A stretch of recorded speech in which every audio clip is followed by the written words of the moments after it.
Eu achei a prova no porão que mostrava o que realmente aconteceu com minha mãe. Aquele diário revelou a verdade que meu pai escondeu por anos, junto com o corpo dela. Quando li aquelas páginas, entendi que eu seria a próxima. Olá, meus amados. Que alegria poder conversar com vocês hoje. Sou Eulália Mendonça Ribeiro, mas todo mundo aqui em Piracanjuba, Goiás, me chama de Dona Lalá. Estou com 78 anos bem vividos, mas com o coração cheio de histórias para contar. Nasci em Tangará da Serra, Mato Grosso, mas a vida me trouxe para cá há muitos anos e aqui fiz meu cantinho de paz. Hoje, o que mais me alegra é escrever meus livros. Já publiquei 3 deles. São histórias da nossa vida no interior, das tradições que estão se perdendo, dos causos que merecem ser lembrados. Comecei a escrever quando meu neto Arthur Bernardo nasceu, há quase 20 anos. Ele estava para chegar no mundo e eu, com a cabeça borbulhando de memórias, decidi que precisava passar para o papel tudo o que vivi, para que ele conhecesse suas raízes. No início eram só anotações em cadernos escolares, mas meu filho Vinícius, professor de português, me incentivou a transformar aquilo em livros de verdade. Escrevo aqui no meu escritório simples, com uma janela que dá para o quintal. Tenho minha mesinha de madeira, meus lápis bem apontados, nunca gostei de caneta, e meus cadernos. É aqui que as histórias ganham vida, que as lembranças viram palavras, que o passado se encontra com o presente. Antes de continuar, queria pedir um favor para vocês. Se gostarem da minha história, cliquem naquele botãozinho de gostei e se inscrevam no canal. Isso ajuda muito essa vovó aqui a continuar compartilhando suas histórias. E vocês, meus queridos e minhas queridas que estão me assistindo agora, me contem aqui nos comentários. De qual cidadezinha vocês estão me ouvindo? E em que horinha do dia encontraram esse vídeo? De manhãzinha com o café, depois do almoço, ou já de noitinha com aquele chazinho? Eu sempre leio todos os comentários e fico tão feliz em saber de onde vocês são e quando tiram um tempinho do dia para ouvir as histórias dessa vovó aqui. Me conta, viu? Vamos criar uma corrente de carinho. Hoje vou contar para vocês uma história que nunca coloquei em nenhum dos meus livros. Uma história sobre um porão, um diário e uma verdade que precisou de muita coragem para vir à luz. Não é fácil falar disso, mas como dizemos aqui em Piracanjuba, palavra guardada é como ferida fechada por fora, mas sangrando por dentro. E talvez essa história possa ajudar alguém que esteja passando por momentos difíceis, porque mesmo nas situações mais escuras, a verdade sempre encontra um jeito de aparecer. Vamos voltar no tempo, para quando eu era apenas uma menina de Tangará da Serra, vivendo numa casa onde o silêncio pesava mais que as palavras. Nasci numa casa simples de madeira, na beira da estrada que corta Tangará da Serra. Nossa casa ficava num terreno grande, com um pé de manga no fundo e galinhas ciscando pelo quintal de terra vermelha. Era uma casinha de 3 cômodos, a sala que também servia de cozinha, o quarto dos meus pais e o quartinho menor onde eu dormia. Mas tinha um outro lugar na casa, que ninguém mencionava sem baixar a voz: o porão. Meu pai, Argemiro Mendonça, trabalhava na serraria da cidade. Era um homem alto, de ombros largos e mãos calejadas, sempre com cheiro de serragem impregnado na roupa. Antes da morte da minha mãe, ele até que sorria de vez em quando, principalmente aos domingos, quando voltávamos da missa. Depois que ela se foi, o sorriso dele secou igual planta sem água. Minha mãe, Celestina Ribeiro Mendonça, era costureira de mão cheia. As moças de noiva da região faziam fila para ela costurar os vestidos de casamento. Tinha cabelos compridos e escuros que ela prendia num coque baixo quando se debruçava sobre as costuras. Era uma mulher quieta, de poucas palavras, mas os olhos dela falavam muito, principalmente quando olhava para o meu pai. Eu era filha única. Na nossa região, era estranho uma família ter só um filho, mas minha mãe dizia que Deus quis assim. Só fui entender muito depois o verdadeiro motivo. Cresci brincando sozinha, inventando amigos imaginários, conversando com as bonecas de pano que minha mãe costurava para mim. Minha melhor amiga era a Joaninha, uma boneca de cabelo de lã que me acompanhava para todo canto. Nossa rotina era simples. Papai saía cedinho para a serraria antes mesmo do sol nascer. Mamãe cuidava da casa de manhã e costurava à tarde. Eu ajudava como podia. Varria o terreiro, dava milho para as galinhas, estendia as roupas no varal. À noite, depois da janta, papai costumava ouvir rádio enquanto mamãe terminava alguma costura à luz do lampião. Eu brincava quietinha no chão, com a Joaninha e outras bonecas. Na escola, eu era boa aluna. Gostava de aprender, principalmente quando a professora Genoveva contava histórias dos livros. Ela dizia que eu tinha jeito para coisa, que um dia eu ia ser escritora. Lembro que eu ficava vermelha de vergonha, mas por dentro meu coração saltava de alegria com aquela ideia. Os domingos eram dias especiais.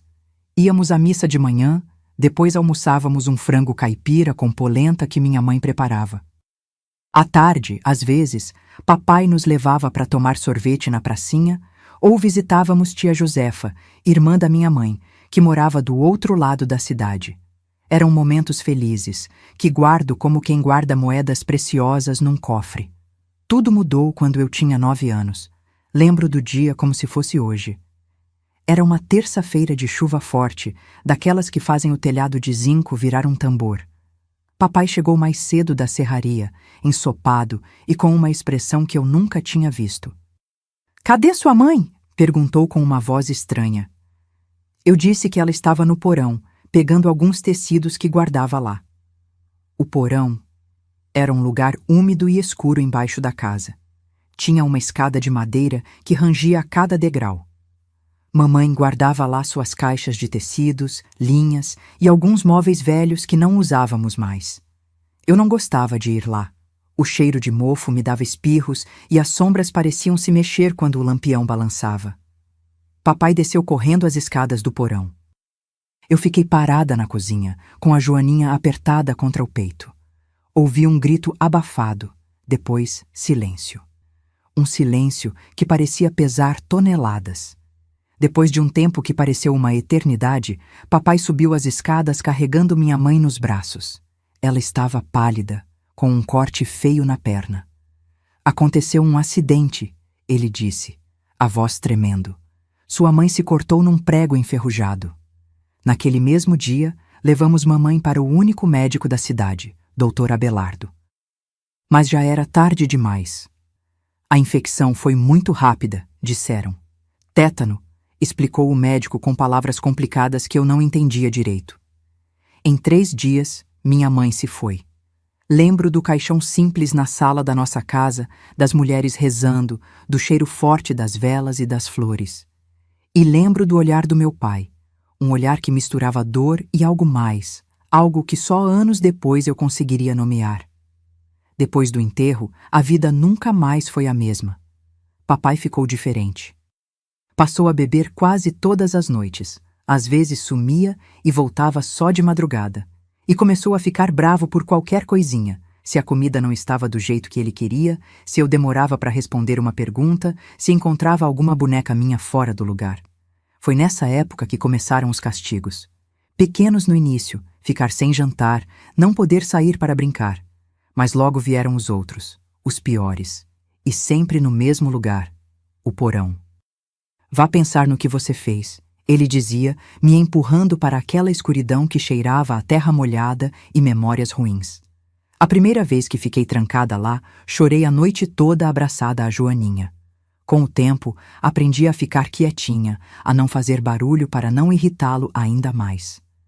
Na cidadezinha, as pessoas comentavam baixinho sobre como era triste ver o pobre viúvo criando a filha sozinho.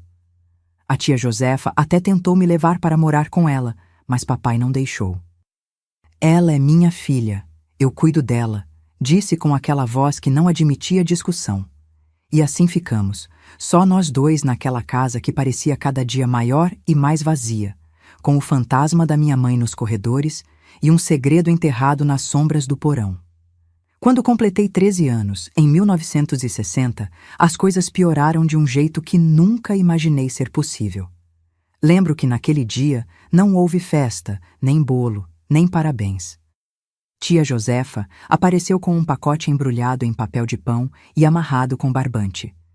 Era um vestido costurado por ela mesma, um pouco maior do que eu precisava, para durar, como ela disse. Papai ficou sentado na cadeira da cozinha, calado, observando tudo com aqueles olhos que pareciam guardar tempestades. Depois que tia Josefa foi embora, ele me chamou para a mesa.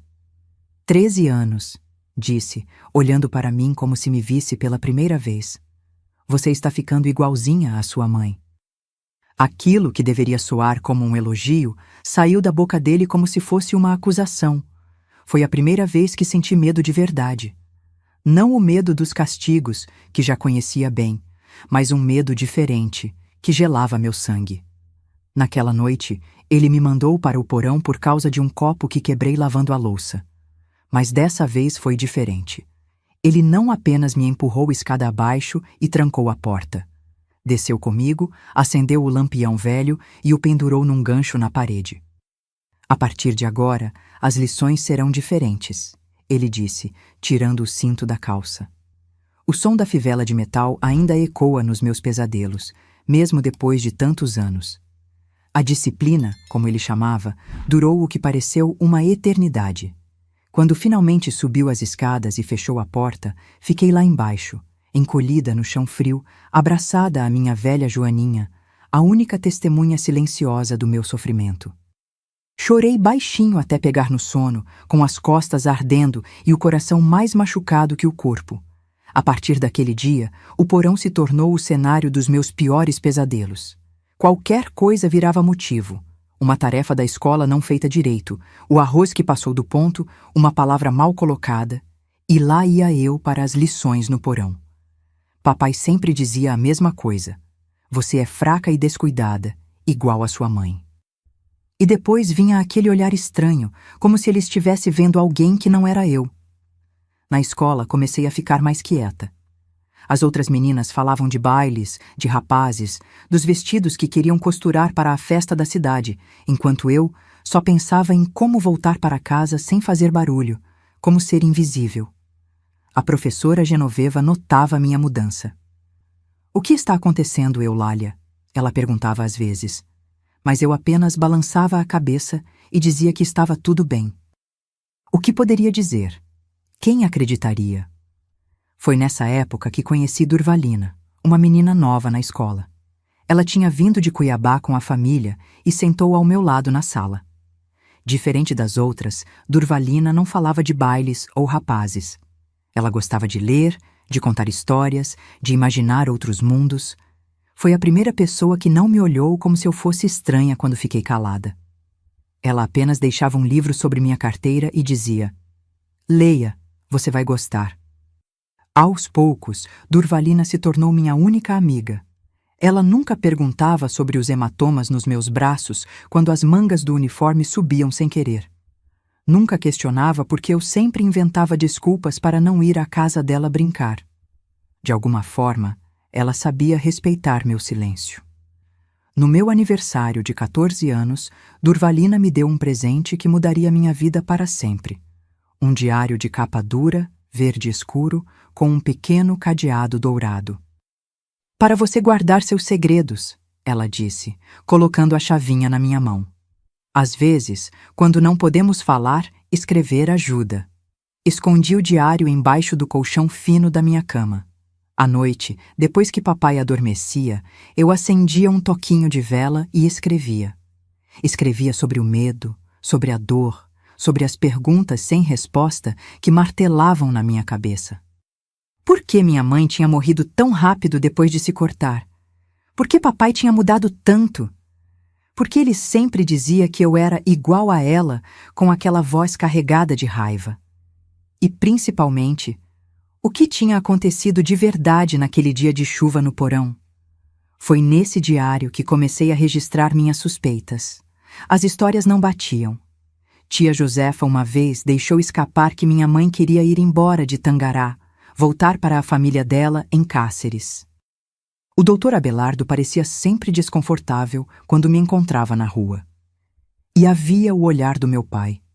Aquele olhar que misturava culpa e raiva quando ele me observava dormindo, pensando que eu não percebia. O diário se tornou meu confidente, minha válvula de escape. Escrevi sobre as lições no porão, que ficavam cada vez mais frequentes e severas. Sobre como ele começou a me prender lá embaixo, algemada a um cano velho na parede, às vezes por horas, às vezes a noite toda. Para aprender a ser obediente, ele dizia. O som metálico das algemas se fechando nos meus pulsos finos ainda me acorda no meio da noite, mesmo depois de tantas décadas. O pior eram as palavras. As pancadas doíam, sim, mas saravam. As palavras dele, porém, ficavam cravadas na alma como espinhos. Sua mãe pensou que podia me deixar, me humilhar na frente de todo mundo. Olha o que aconteceu com ela, e você está seguindo o mesmo caminho, com esse seu jeito de me desafiar. Numa tarde particularmente ruim, depois de uma lição que me deixou sem conseguir sentar direito por dias, fiquei presa no porão por horas. Quando finalmente ouvi os passos dele se afastando e a porta da frente batendo, sinal de que tinha saído para o bar, comecei a procurar uma forma de afrouxar a algema que me prendia ao cano. Foi quando notei um tijolo solto na parede, perto do chão, a poucos centímetros de onde eu estava sentada. Estiquei o pé e cutuquei o tijolo, apenas para passar o tempo, para ter algo em que me concentrar, além da dor e do medo. Para minha surpresa, o tijolo cedeu facilmente, revelando um pequeno buraco na parede. Usando os dedos do pé, consegui alargar a abertura o suficiente para enxergar algo lá dentro, um pacote embrulhado em plástico, cuidadosamente escondido. Contorci meu corpo até o limite do que a algema permitia, e após várias tentativas dolorosas, consegui puxar o pacote para fora com os dedos dos pés. Mesmo na luz fraca do porão, reconheci imediatamente o que era. Um caderno de capa desgastada, semelhante aos que minha mãe usava para anotar as medidas das clientes. Meu coração quase parou. Ali, nas minhas mãos, estava o diário da minha mãe. O diário que revelaria a verdade que meu pai tentou enterrar junto com ela. Com as mãos trêmulas e o coração batendo tão forte que parecia querer sair pela boca, abri o diário da minha mãe. As páginas amareladas pelo tempo e pela umidade do porão tinham uma caligrafia que reconheci imediatamente. Aqueles eles alongados, os pontos dos is sempre um pouco deslocados para a direita. Era a letra da minha mãe, sem dúvida alguma. A primeira página tinha uma data de 10 anos antes, quando eu ainda era bem pequena. Hoje Argemiro gritou com Eulália por causa do leite derramado. Tive que me colocar entre os dois. Os olhos dele ficaram daquele jeito que me dá arrepios. Não sei até quando vou aguentar. Engoli em seco. Nunca tinha imaginado que os problemas tinham começado tão cedo. À medida que folheava as páginas, uma história de horror se desenrolava diante dos meus olhos. Minha mãe, Celestina, não era a mulher calada e submissa que eu lembrava. Ela lutava, à sua maneira silenciosa. Planejava. Sonhava com uma fuga. Conversei com Josefa hoje. Ela disse que posso ficar na casa dela com a menina até conseguir voltar para Cáceres. Não contei tudo, não tive coragem, mas acho que ela desconfia. Os machucados são difíceis de esconder no calor daqui. Outra entrada, alguns meses depois. Argemiro encontrou o dinheiro que eu estava guardando. Nunca o vi tão furioso. Passou a noite inteira me lembrando que sou dele, que nunca vou sair desta casa a não ser num caixão. Eulália ouviu tudo, coitadinha. A encontrei embaixo da cama com a boneca, tremendo. As lágrimas embaçavam minha visão, mas não conseguia parar de ler. Cada página revelava uma verdade mais dolorosa que a anterior. Minha mãe não tinha se cortado num prego enferrujado. Não tinha morrido de tétano. A verdade era muito mais terrível. Na última entrada, datada do dia da tempestade, a letra estava mais trêmula, quase ilegível em alguns trechos. Hoje é o dia. Arrumei nossas coisas numa trouxa pequena. Apenas o essencial. Josefa vai nos encontrar no ponto de ônibus ao meio-dia. Argemiro está na serraria. Quando voltar, já estaremos longe. Sei que ele vai nos procurar, mas Cáceres é grande o suficiente para nos escondermos, e meu irmão Justino prometeu ajuda. Deus me perdoe, mas não posso mais viver assim, com medo constante, vendo minha filha crescer neste ambiente. O que ele faz comigo no porão, as lições como ele chama. Nenhuma mulher deveria suportar isso. E tenho medo do que pode acontecer com Eulália quando ficar mais velha. Às vezes, o jeito que ele olha para ela... A última página estava manchada, como se tivesse sido molhada e depois secado. Só depois percebi que eram lágrimas. As lágrimas da minha mãe, misturadas agora com as minhas. Ele voltou mais cedo. Encontrou a trouxa. Está furioso como nunca vi. Vem me arrastando para o porão. Consegui trazer este diário comigo, escondido no bolso do avental. Se algo me acontecer, quem encontrar isto, por favor, proteja minha Eulália. Ele não vai parar. Ele vai... A frase terminava ali, num traço tremido que saía da página. Foi o último pensamento que minha mãe registrou antes de... Não consegui respirar por alguns segundos. Era como se todo o ar tivesse sido sugado do porão. Meu pai não era apenas um homem amargurado pela perda da esposa. Ele era o assassino dela. E todo esse tempo eu estava vivendo com o monstro que matou minha mãe, sofrendo o mesmo tipo de abuso que ela sofreu, trancada no mesmo porão onde ela deu seu último suspiro. Naquele momento, algo mudou dentro de mim. O medo não desapareceu. Na verdade, ficou ainda mais intenso. Mas agora havia outra coisa junto com ele. Raiva. Uma raiva fria e calculista que nunca tinha sentido antes. E junto com a raiva, uma determinação feroz. Eu não teria o mesmo destino da minha mãe. Eu não morreria naquele porão. Mas estava algemada a um cano, com o tornozelo inchado da última lição, numa casa isolada nos arredores de uma cidade onde ninguém questionava o pobre viúvo. Como escaparia? Ouvi passos na parte de cima da casa. Papai tinha voltado. Rapidamente, escondi o diário debaixo da minha saia e sequei as lágrimas com a manga da blusa. Fechei os olhos e fingi estar dormindo, algo que tinha aprendido a fazer muito bem ao longo dos anos. Os degraus da escada rangeram com o peso dele. O cheiro de cachaça chegou antes mesmo que ele acendesse a luz fraca do porão. Já aprendeu sua lição por hoje, menina? A voz dele estava arrastada pela bebida. Isso podia ser bom ou muito, muito ruim, dependendo do humor dele. Sim, papai, respondi com a voz mais submissa que consegui. Ele me encarou por um tempo que pareceu uma eternidade, balançando levemente, os olhos semicerrados me avaliando. Finalmente, tirou a chave das algemas do bolso e me libertou. Suba e prepare algo para eu comer. E não me faça arrepender de ter sido bom com você hoje. Arrastei-me escada acima, escondendo a dor a cada degrau, o diário da minha mãe firmemente preso entre o cós da saia e minha pele. Aquele livro agora era minha única esperança, minha única arma. Nos dias que se seguiram, vivi num estado de alerta constante. De dia, continuava a mesma menina submissa e calada que meu pai esperava. Ia para a escola, voltava direto para casa, fazia minhas tarefas sem reclamar. Mas à noite, quando ele adormecia no sofá depois das garrafas de cachaça, eu planejava. Primeiro, encontrei um novo esconderijo para o diário da minha mãe.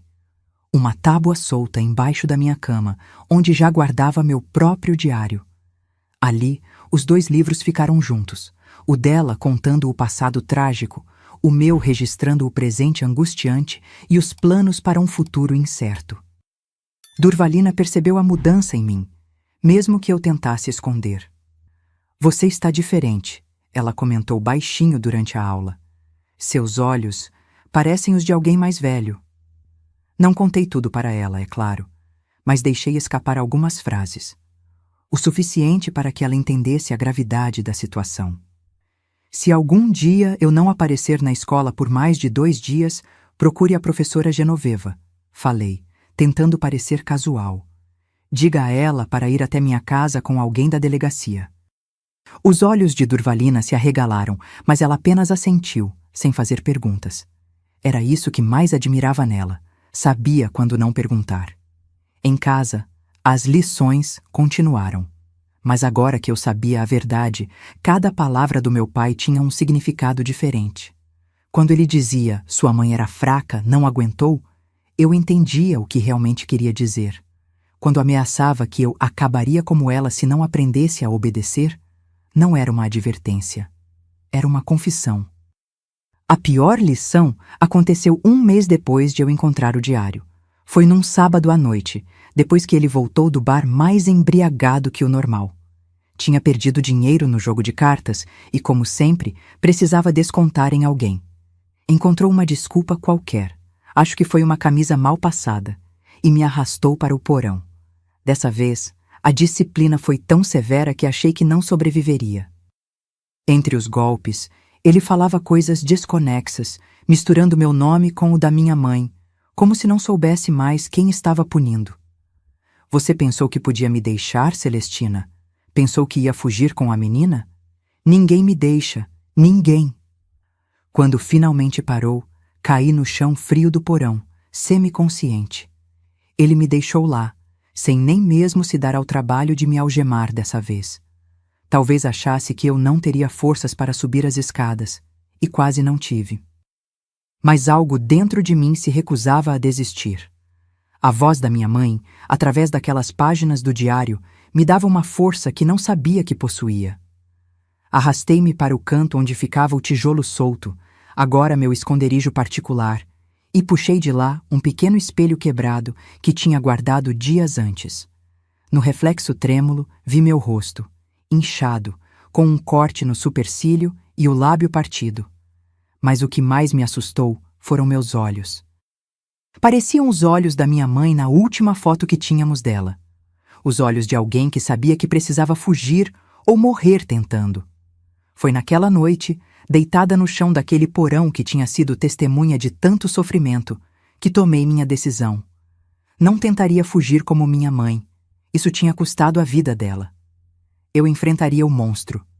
E usaria a única arma que tinha: a verdade. 3 dias depois daquela noite terrível no porão, ainda com marcas roxas pelo corpo e dores que me faziam segurar a respiração ao menor movimento, tomei a decisão que mudaria tudo. Era uma terça-feira. Me lembro bem porque tinha prova de matemática na escola. Fui para a aula como sempre, mantendo aquela máscara de normalidade que aprendi a usar tão bem. Ninguém questionava muito. Algumas meninas cochichavam quando eu passava. Os professores às vezes lançavam olhares preocupados, mas logo desviavam. Em Tangará, nos anos 60, o que acontecia dentro de casa ficava dentro de casa. Durante o intervalo, encontrei Durvalina atrás do prédio da escola, nosso lugar secreto onde compartilhávamos histórias e sonhos.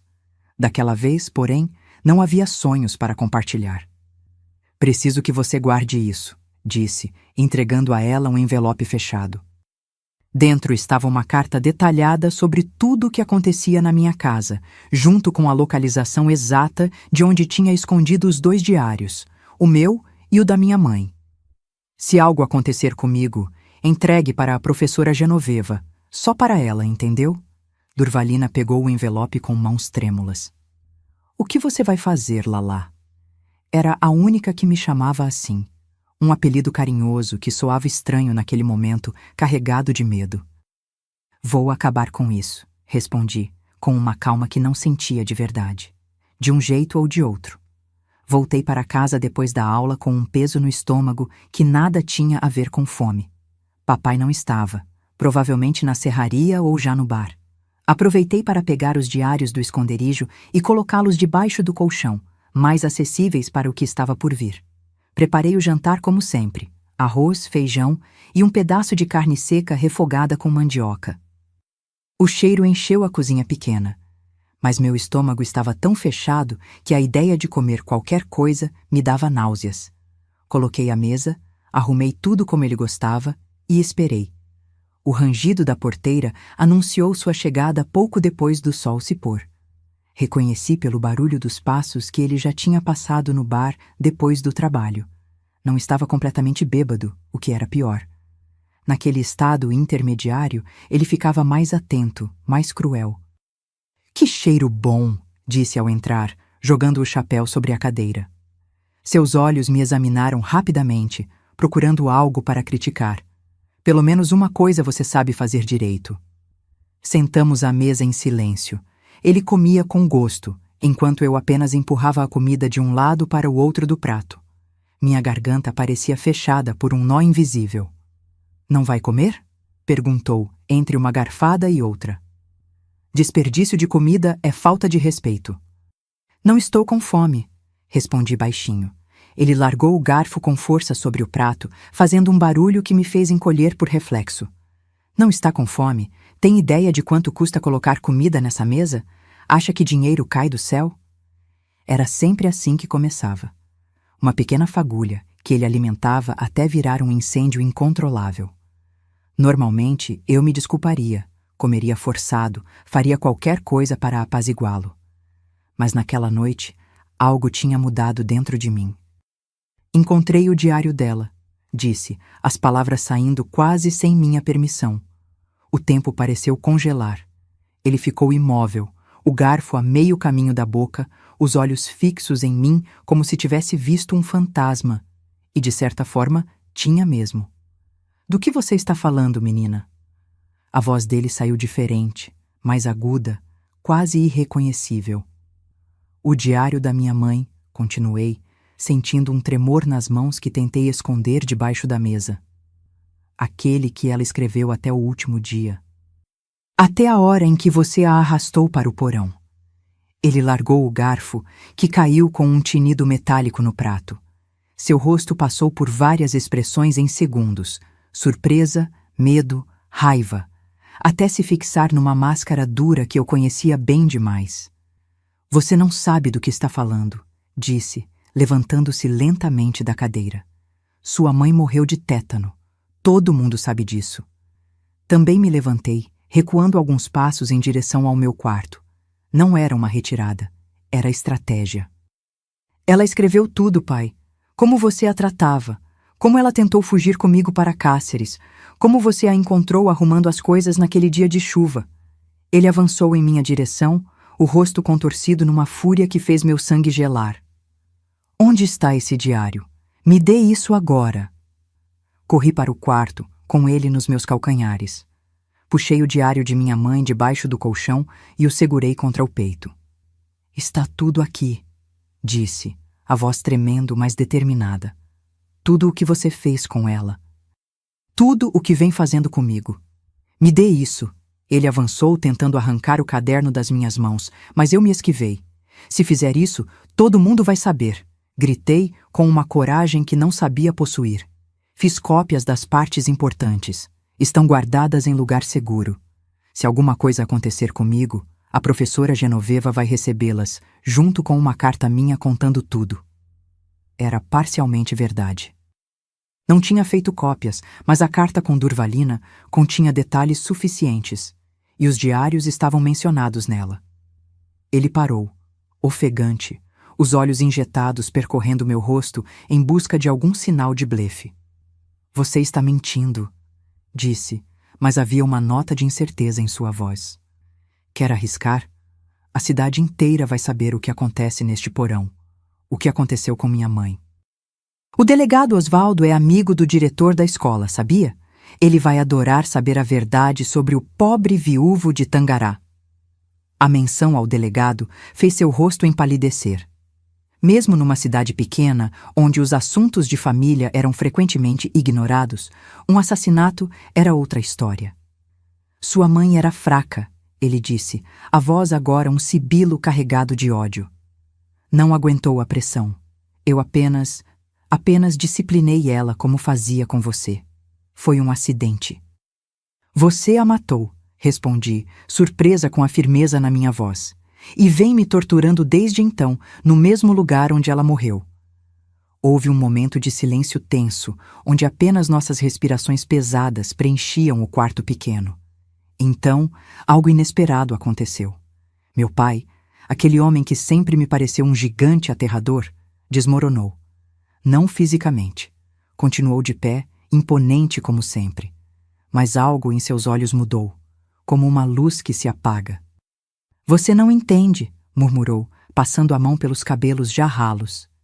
Ela ia me deixar. Ia levar você. O que os homens da serraria iriam dizer? O que todos iam falar pelas minhas costas?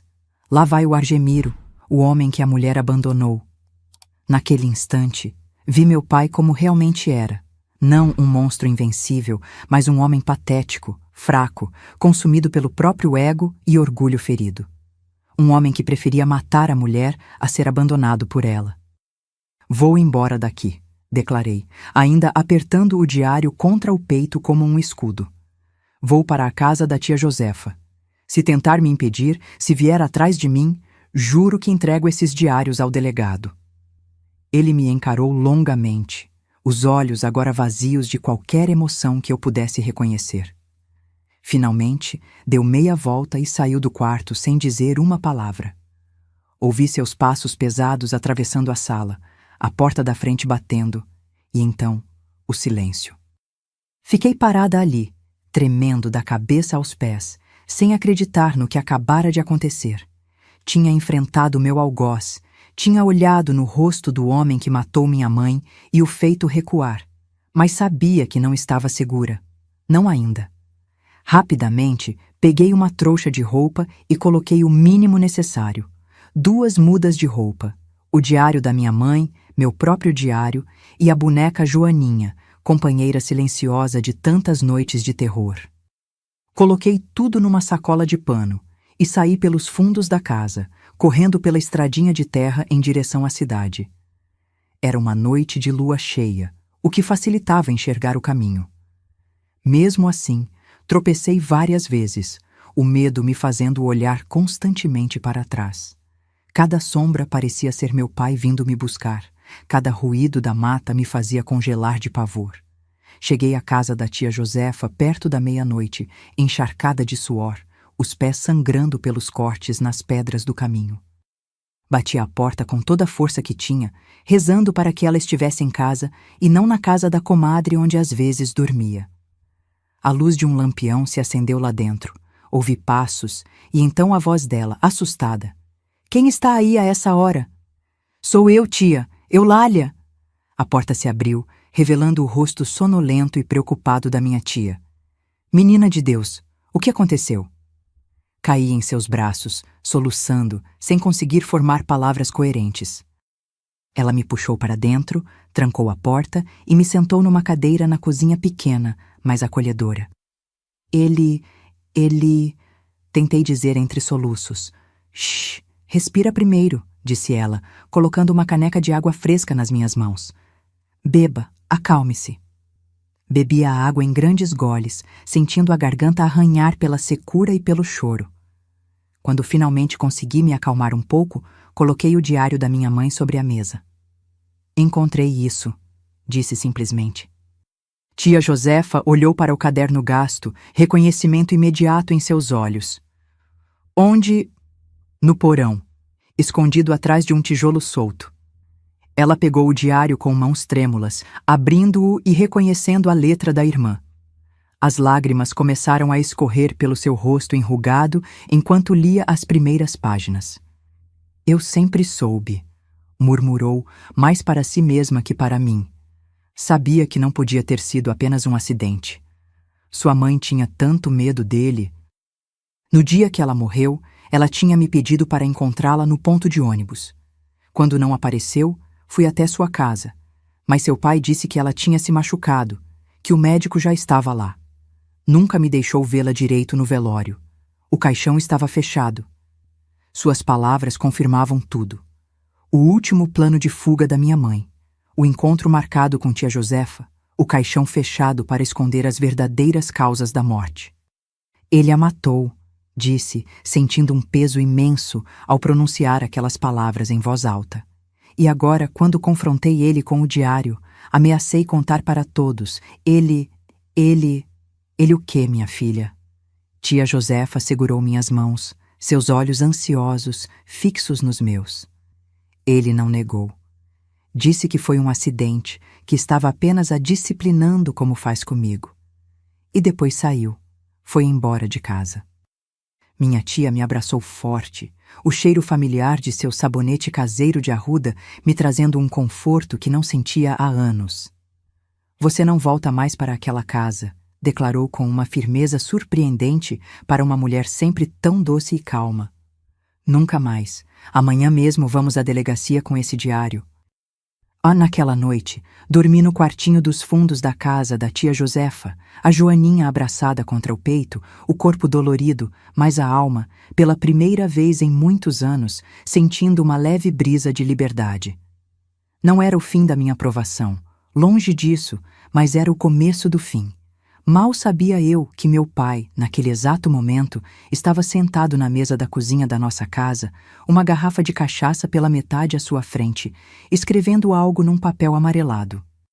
Uma carta que seria encontrada ao seu lado na manhã seguinte, quando o capataz da serraria, preocupado com sua ausência no trabalho, fosse até nossa casa e o encontrasse frio e imóvel, com o revólver velho ainda na mão e um buraco escuro na têmpora direita.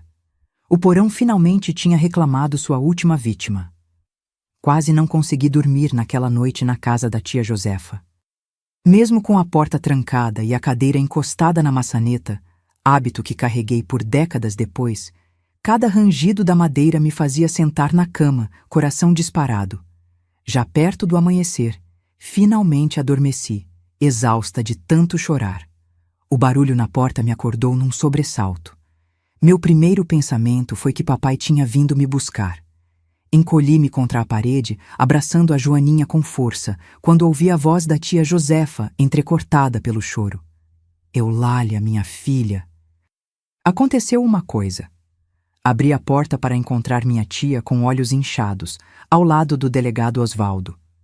O homem grandalhão que sempre me meteu medo parecia menor naquela manhã, chapéu nas mãos, olhos baixos. Menina, ele começou pigarreando. Seu pai foi encontrado hoje cedo. Ele se fez mal. O mundo pareceu desacelerar. As palavras chegavam como através de água. Morto? Foi tudo que consegui perguntar. O delegado assentiu, desviando o olhar. Deixou uma carta. Confessou tudo. Não chorei. Não senti alívio nem tristeza. Senti nada. Um vazio enorme como o céu acima de Tangará. Enquanto tia Josefa soluçava, murmurando orações pela alma do cunhado, a mesma alma que havia mandado sua irmã para o túmulo, eu apenas me sentei na cadeira da cozinha, o diário da minha mãe ainda apertado contra o peito. Os dias seguintes passaram como um borrão. O enterro foi rápido e poucos compareceram. A cidade inteira já comentava sobre a carta-confissão, sobre o diário, sobre os anos de abuso que sofri. Os mesmos vizinhos que fingiam não ver os hematomas, agora sussurravam ao me ver passar. Coitadinha! Esse murmúrio de falsa compaixão me doía mais que qualquer cinta. Uma semana depois do enterro, o advogado Maurício Peixoto, único da cidade, nos chamou para discutir o que chamou de espólio, palavra que aprendi naquele dia. A casa, o terreno, os poucos pertences do meu pai, tudo ficaria comigo, sua única herdeira. Mas eu não queria nada daquilo. Cada tábua daquela casa guardava um grito, cada canto um terror. Venda tudo, disse para o espanto do advogado. Quero o dinheiro para ir embora daqui. Tia Josefa me olhou assustada. Mas menina, você só tem 14 anos, não pode sair por aí sozinha. Foi quando Durvalina entrou na conversa. Ela tinha vindo me visitar todos os dias desde o acontecido, trazendo seus livros para me distrair, sentando-se ao meu lado em silêncio quando as palavras faltavam. Minha tia Hortência mora em Curitiba, ela disse. Ela é professora numa escola para moças. Talvez possam aceitar a Eulália lá. Aquilo foi o primeiro raio de esperança em dias tão escuros. Curitiba. A cidade grande que sempre pareceu tão distante e inalcançável. Um lugar onde ninguém conhecia minha história, onde eu poderia ser apenas Eulália, não a filha do assassino ou a menina do porão. Tia Josefa resistiu no início. Você pode ficar comigo, Lalá, não precisa ir embora. Mas eu precisava. Precisava de ar novo, de ruas sem memórias, de um céu que não tivesse testemunhado meu sofrimento. Preciso ir, tia. Não consigo respirar nessa cidade. A venda da casa e dos bens foi mais rápida do que esperávamos. Um comerciante de Sinop que queria expandir seus negócios comprou tudo sem regatear, provavelmente pelo desconforto de negociar com uma órfã. O dinheiro não era muito, mas suficiente para a passagem e alguns meses na capital paranaense. Na véspera da minha partida, voltei uma última vez àquela casa. Tia Josefa não entendeu por que eu queria voltar, mas não me impediu. Só não demore, o ônibus sai cedo amanhã. Caminhei sozinha pela estrada de terra. O sol se punha tingindo o céu de vermelho sangue quando cheguei ao portão de madeira gasta. A casa parecia menor, de alguma forma, menos ameaçadora. Entrei sem acender as luzes. Não precisava delas para encontrar meu caminho. Fui direto ao porão. Cada degrau rangendo sob meus pés fez meu coração acelerar, com memórias de terror. Acendi o velho lampião que ainda estava pendurado no gancho. As sombras dançaram nas paredes úmidas como fantasmas familiares. Ali, no canto onde o tijolo solto havia revelado o diário da minha mãe, ajoelhei-me e toquei a terra batida. Mãe, sussurrei para o silêncio, estou indo embora. Vou viver a vida que você sonhou para mim. Juro que nunca vou deixar ninguém me diminuir de novo. Tirei da sacola que trazia comigo uma pequena caixa de fósforos. Com cuidado, risquei um e observei a pequena chama tremeluzir. Seria tão fácil deixar cair ali, naquele chão de madeira velha. Tão fácil ver tudo virar cinzas. Mas não. A morte do meu pai já havia encerrado um ciclo. Iniciar outro com destruição não traria paz. Apaguei o fósforo, guardei a caixinha no bolso e subi as escadas. No quarto que foi meu por tantos anos, deixei apenas uma coisa. A boneca Joaninha, sentada sobre o colchão nu. Minha testemunha silenciosa ficaria para trás, guardando naquelas paredes as histórias que eu levaria comigo. Na manhã seguinte, sob um céu lavado pelo temporal da madrugada, subi no ônibus com uma pequena mala de roupas, os 2 diários escondidos no fundo e um envelope com o dinheiro da venda costurado no forro do casaco. Ideia da tia Josefa, sempre prática. Cidade grande tem muito malandro, menina. Durvalina e sua mãe me acompanharam até a rodoviária. Dona Edith, que nunca tinha sido muito próxima, me abraçou com força surpreendente. Escreva quando chegar, pediu, enxugando uma lágrima. Deixe a gente saber que está bem.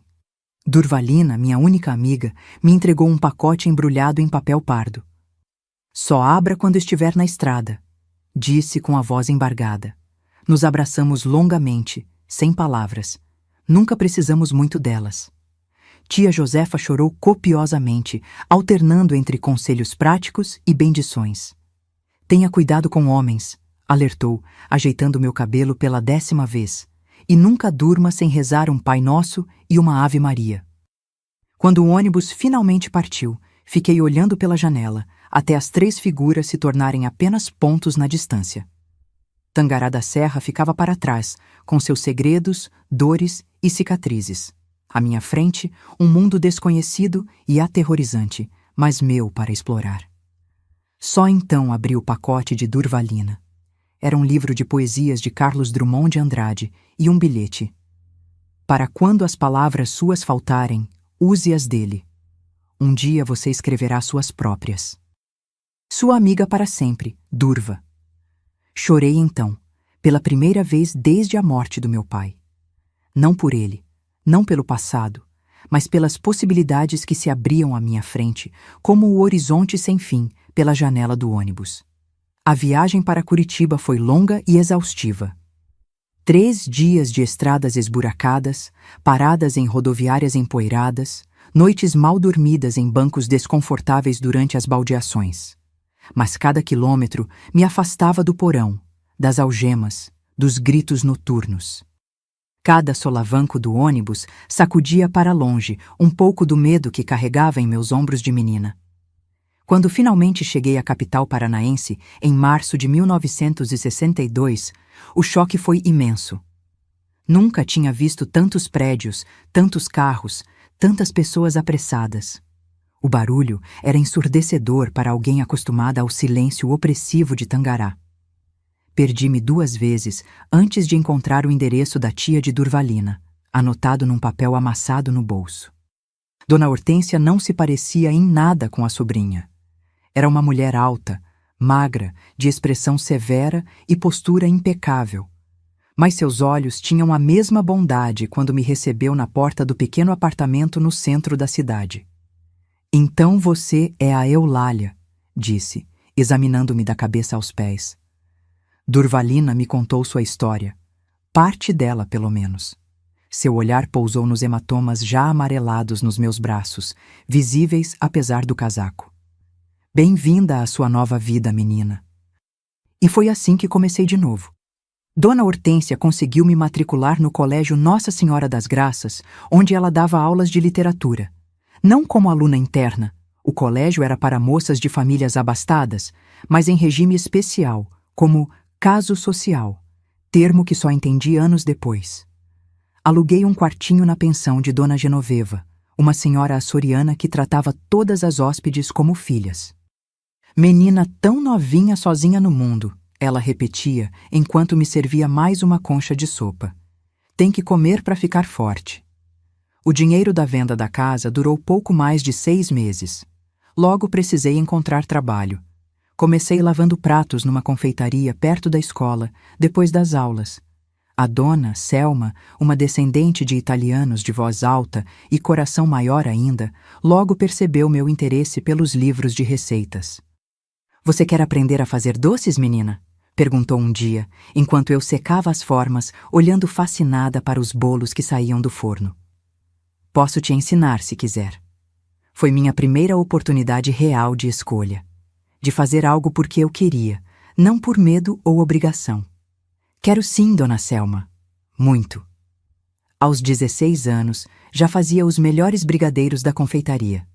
Aos 17, tinha minha própria vitrine de doces. O dinheiro não era muito, mas permitia pagar a pensão e guardar um pouco. Nas horas vagas, continuava estudando vorazmente.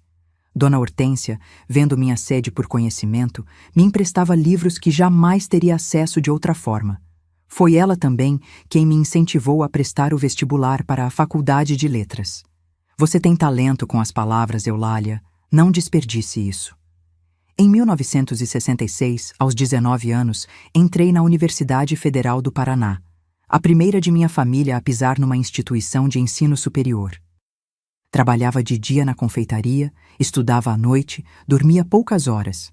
Mas cada página virada, cada nota boa, cada elogio dos professores era uma vitória contra o fantasma do meu pai, que ainda às vezes me visitava em pesadelos. Foi na faculdade que conheci Hélio.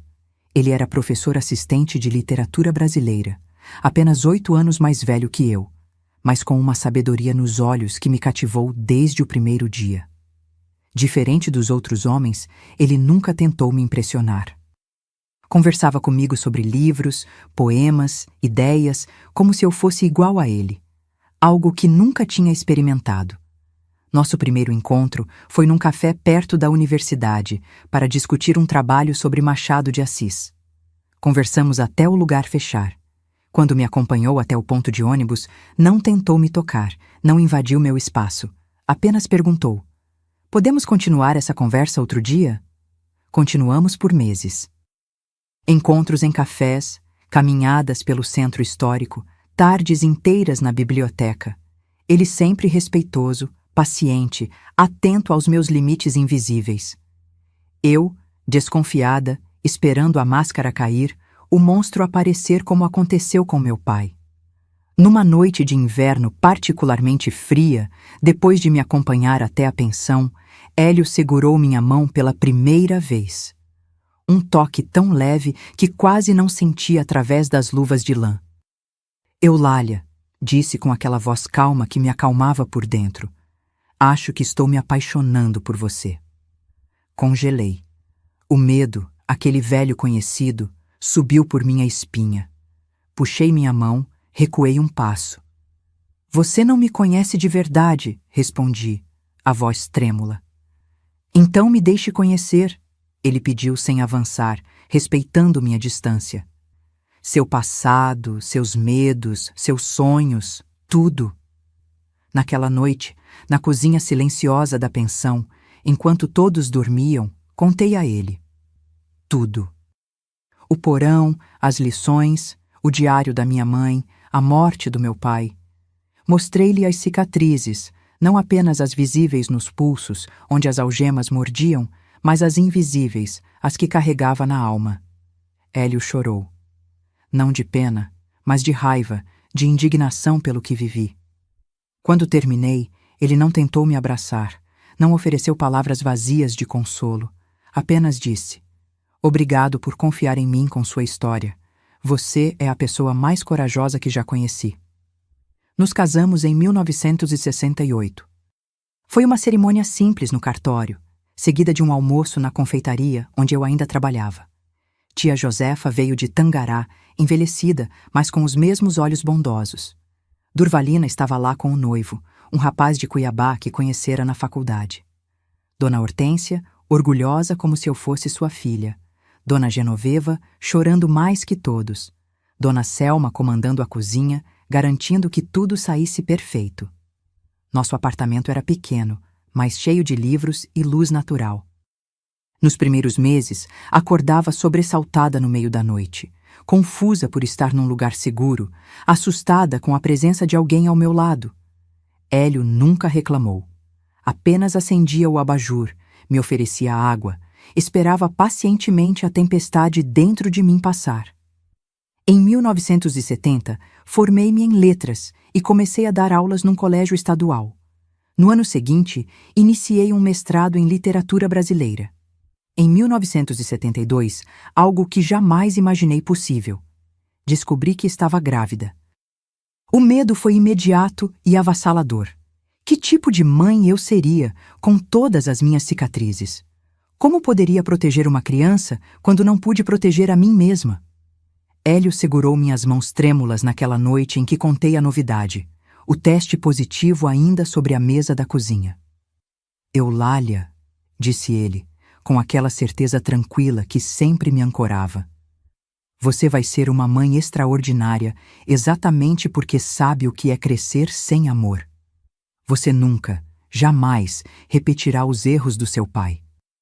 Nosso filho Vinícius nasceu numa madrugada chuvosa de março de 1973. Quando o colocaram em meus braços, tão pequeno, tão frágil, fiz um juramento silencioso. "Você nunca conhecerá o medo que conheci. Nunca." Naquele mesmo ano, o fantasma do meu passado bateu à porta uma última vez. Uma carta de Tangará, do novo delegado, informava que durante uma reforma na minha antiga casa haviam encontrado ossos humanos enterrados no porão, sob o assoalho. Ossos de mulher adulta. O corpo da minha mãe, escondido todos aqueles anos debaixo dos meus pés, enquanto meu pai gritava que ela havia sido enterrada no cemitério municipal. Mais uma mentira desmascarada. Mais um horror revelado. Desmoronei nos braços de Hélio, chorando todas as lágrimas que havia guardado. Não voltei para o enterro oficial. Não conseguiria pisar naquela cidade novamente. Tia Josefa cuidou de tudo, e finalmente minha mãe recebeu as honras fúnebres que merecia. E eu, com meu bebê nos braços e meu marido ao meu lado, fiz meu próprio ritual de despedida em Curitiba. Acendi uma vela, li algumas páginas do diário dela e finalmente a deixei ir. A vida seguiu. Tivemos mais 2 filhos, Helena, em 1975, e Eduardo, em 1978. Comprei minha própria confeitaria, especializando-me em doces finos para eventos. Hélio tornou-se professor titular de literatura. Construímos uma vida que, nos meus momentos mais desesperados no porão de Tangará, jamais acreditei ser possível. A dor nunca desapareceu completamente. Algumas feridas são profundas demais para cicatrizar totalmente. Mas aprendi a conviver com as cicatrizes, a honrá-las como parte da minha história de sobrevivência. E quando o peso das memórias ficava grande demais, comecei a escrever. Primeiro, apenas para mim, em cadernos que guardava na gaveta da escrivaninha.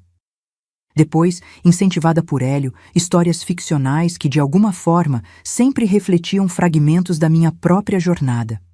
Até que, aos 50 anos, publiquei meu primeiro livro, um romance sobre uma menina que encontra a liberdade através das palavras.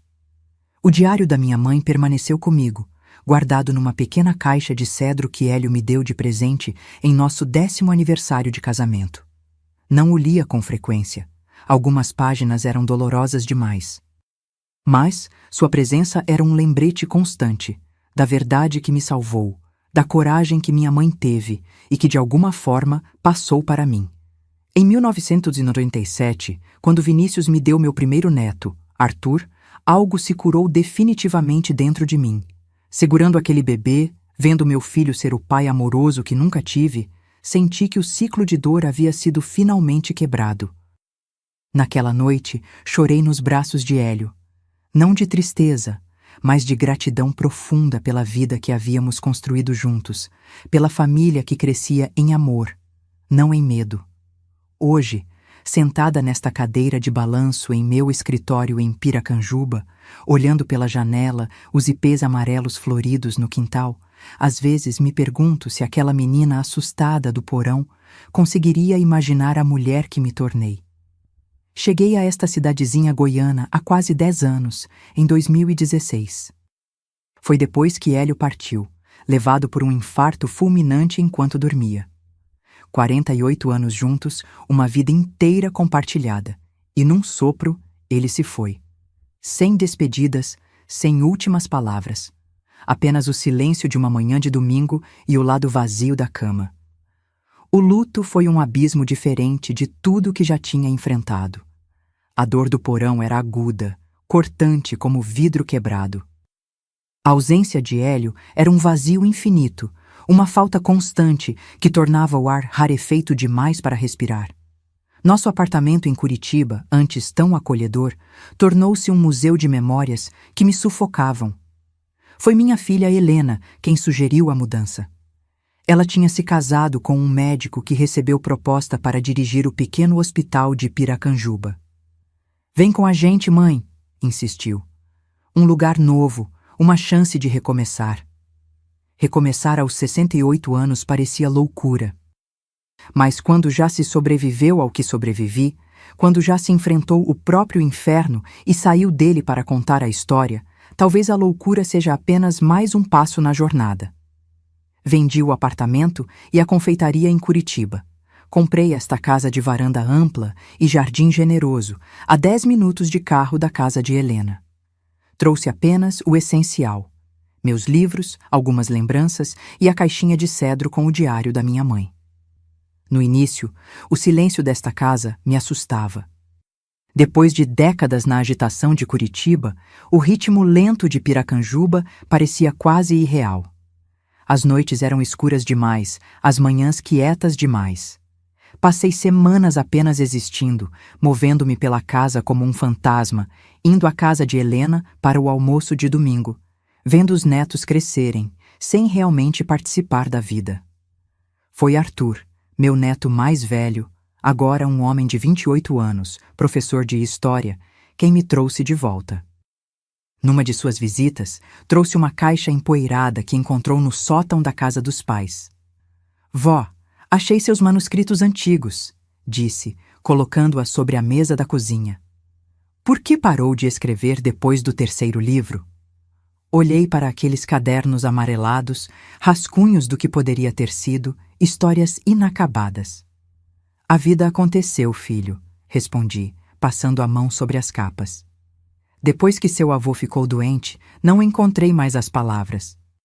Arthur me encarou com aqueles olhos que tanto lembram os de Hélio, a mesma curiosidade, a mesma gentileza. Talvez seja a hora de encontrá-las novamente.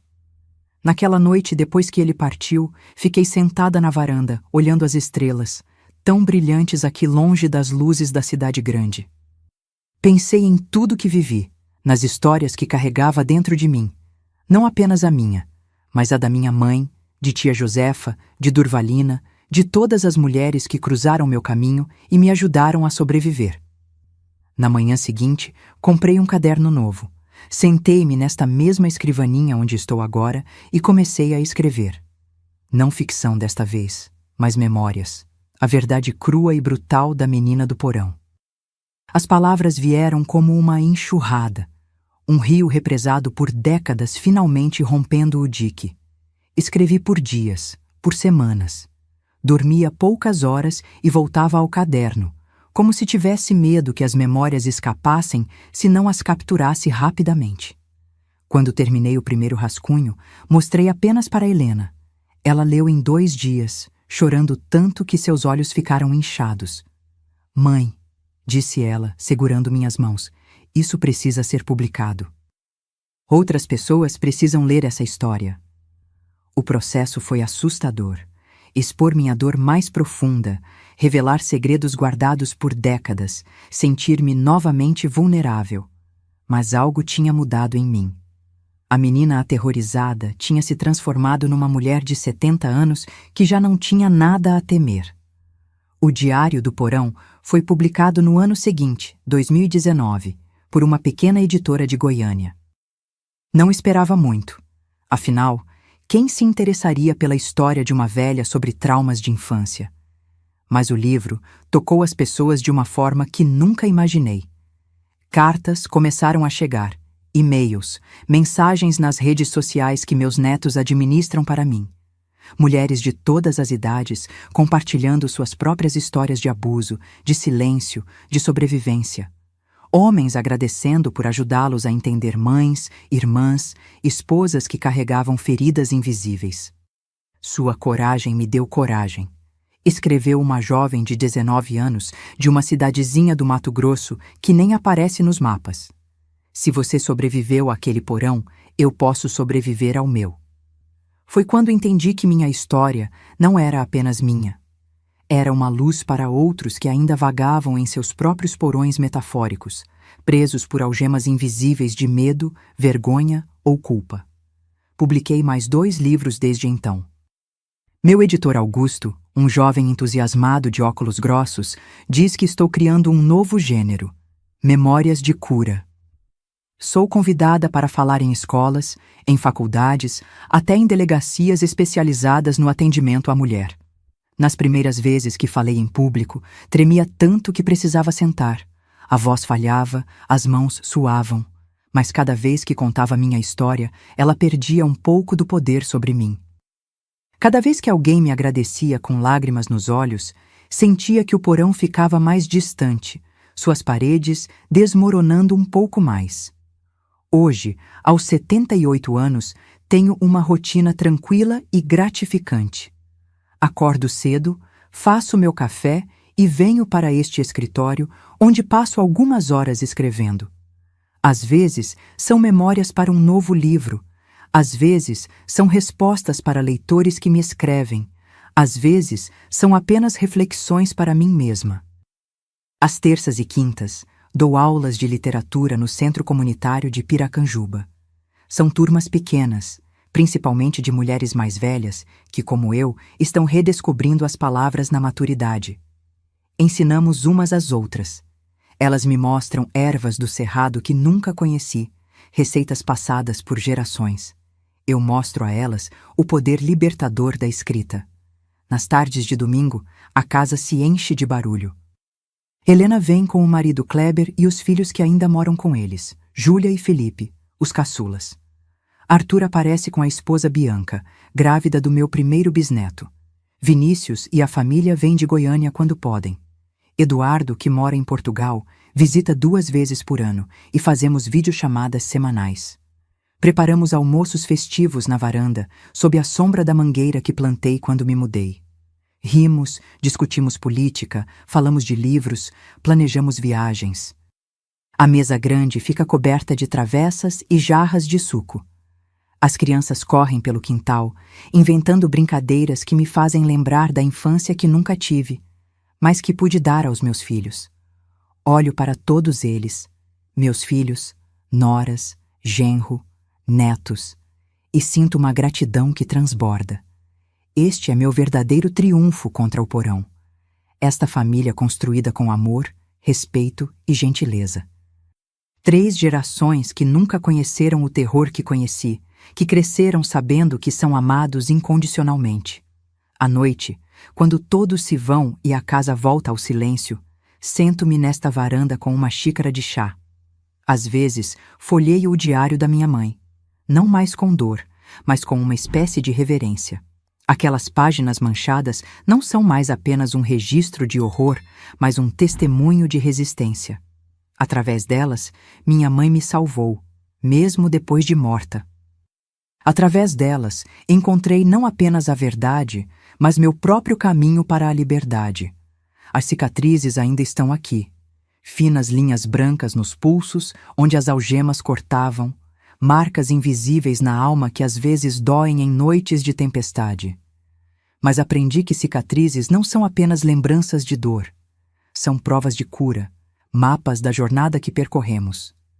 Durvalina ainda está na minha vida, mesmo à distância.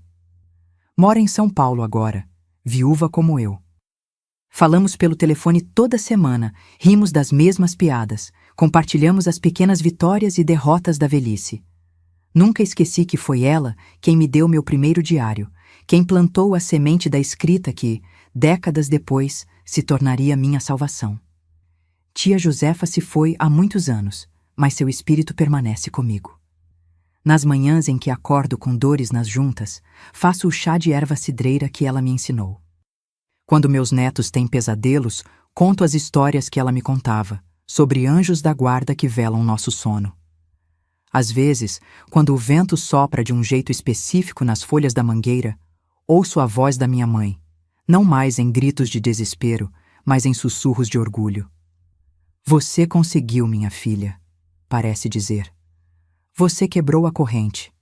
E sim, eu quebrei. O medo não me define mais. O porão não me possui mais. Sou Eulália Mendonça Ribeiro, escritora, mãe, avó, sobrevivente. Minha história começou nas sombras, mas continua na luz, e enquanto tiver fôlego, continuarei contando-a, não apenas pelo que foi, mas pelo que pode significar para outros que ainda lutam para encontrar sua própria voz no escuro. Meus queridos, estamos chegando ao final desta conversa, desta história que guardei por tanto tempo dentro de mim. Se você está assistindo até aqui, talvez tenha encontrado algo da sua própria história na minha. Talvez você também conheça as paredes de algum porão, real ou metafórico.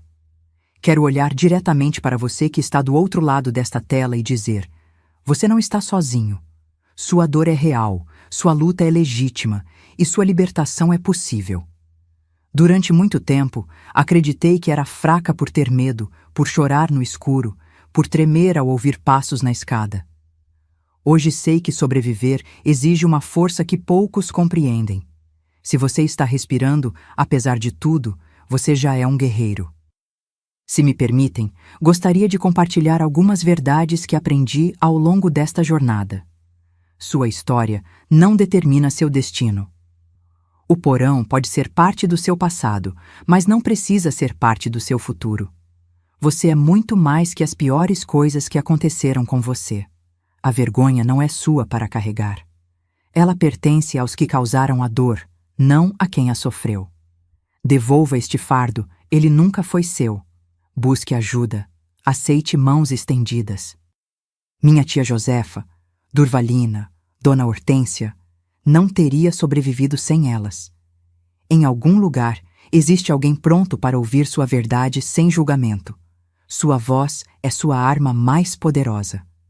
Quando finalmente falei a verdade, as algemas invisíveis começaram a se quebrar. A escuridão teme mais a sua voz do que você teme a escuridão.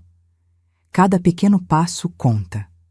Alguns dias, apenas levantar da cama é uma vitória.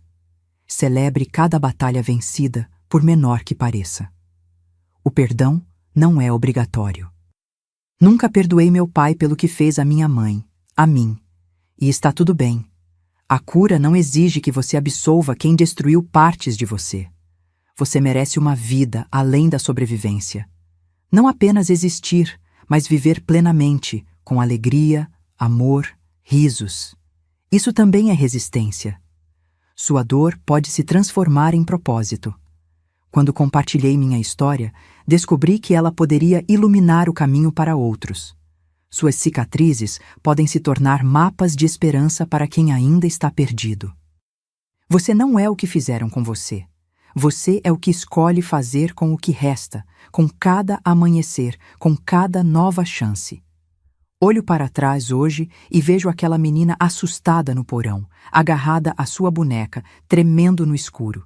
Queria poder abraçá-la e dizer: vai ficar tudo bem. Um dia você será livre. Um dia você será forte.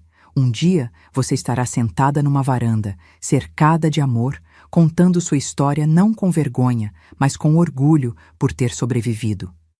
Se você está vivendo seu próprio inferno agora, saiba que existe um depois. Existe um amanhã onde essa dor será apenas uma parte da sua história, não toda ela. Onde você respirará sem medo, onde sorrir não será um esforço, onde a vida terá cores novamente. Se você gostou desta história, por favor, clique no botão de inscrição e ative o sininho para receber mais vídeos como este. Compartilhe com alguém que possa precisar ouvir que há esperança além do porão. E se puder, deixe nos comentários a palavra liberdade, para que eu saiba que você chegou até aqui, que ouviu minha história até o fim. E lembre-se sempre, enquanto houver fôlego em seu peito, a possibilidade de recomeço. A última página da sua história ainda não foi escrita. E o diário, aquele que revela a verdade e abre caminhos para a libertação, está em suas próprias mãos. Do fundo do meu coração, obrigada por me ouvir, por testemunhar minha jornada. Por me lembrar que compartilhar nossa verdade é talvez o ato mais corajoso que podemos realizar nesta vida.